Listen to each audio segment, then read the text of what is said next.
લોકોને નવજીવન મળ્યું। રાપર કચ્છમાં અનેક એવી સંસ્થાઓ છે જે આમ પ્રજા અને બોર્ડર પરના સૈનિકો માટે યોગદાન આપતી હોય છે।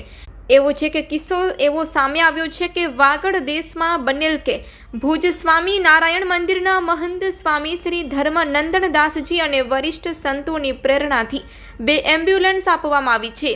એક વાગડ દેશના લોકોની સેવા માટે, જ્યારે બીજી અબોલા જીવો માટે।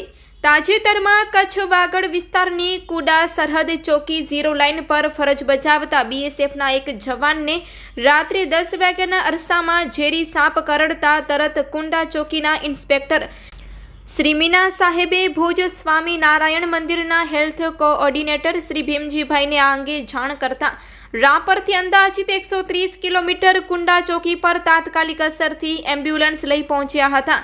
બોર્ડર પરથી હોસ્પિટલ સ્ટાફને આ અંગેની સૂચના અપાતા પેરામેડિકલ સ્ટાફ પણ ખડેપગે આ જવાનની સેવામાં તૈનાત હતું।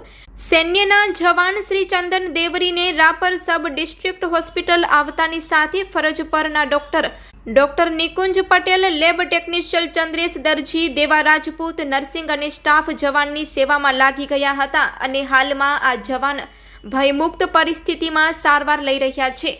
ટૂંકમાં આ સેવાકીય કાર્યમાં યુદ્ધના ધોરણે ઇન્સ્પેક્ટર શ્રી મીના સાહેબ અને રાપર વિસ્તારના સેવાભાવી હરિભક્ત શ્રી ભીમજીભાઈ ગોહિલ આ બંનેની સતર્કતા અને હોસ્પિટલના ડોક્ટર અને સ્ટાફની સ્પીડલી સારવારના કારણે ઝેરી સાપ ડંશથી ગંભીર પરિસ્થિતિમાં લાવેલા જવાનને બચાવી લેવાયું હતું। ભુજ શ્રી સ્વામી નારાયણ મંદિરની એ મૂલ્ય સેવા અને ભીમજીભાઈની તાત્કાલિક હાજર થવાની તત્પરતા જોઈને સર્વે સૈનિકો અને ખૂબ આત્મીય ભાવ તેમજ અડધી રાત્રે સૈનિકોની સેવા માટે ભીમજીભાઈની તત્પરતા અને ભુજ મંદિરની આવી અનેક સેવાઓને આજ પણ વાગડ દેશના લોકો યાદ કરી રહ્યા છે।